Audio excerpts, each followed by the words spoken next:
सरकार ने जांच के भी निर्देश दिए। निश्चित रूप से हमारी सरकार ने भारतमाला परियोजना पर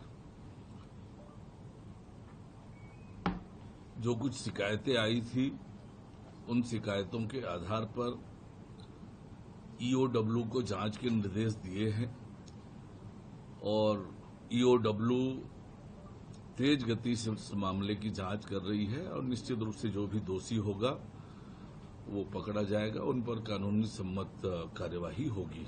इससे पहले सर एसडीएम रैंक के अधिकारी को सस्पेंड किया गया था। कई बड़े अधिकारी का नाम सामने आया।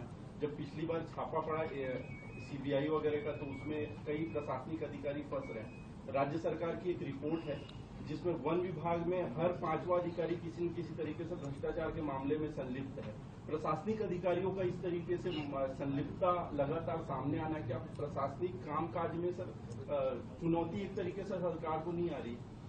देखिए, ये जो भारतमाला परियोजना का सारा कुछ हुआ है वो आपको पता है कि पिछली कांग्रेस सरकार के दौरान हुआ है और पिछले कांग्रेस के समय में तो केवल घोटाले और भ्रष्टाचार ही हुए हैं और जिन मामलों में भी भ्रष्टाचार की शिकायत हो रही है, जहां भी इस तरह की बात हो रही है, विष्णुदेव साय जी के नेतृत्व में हमारी सरकार भ्रष्टाचार के खिलाफ लगातार कार्रवाई कर रही है।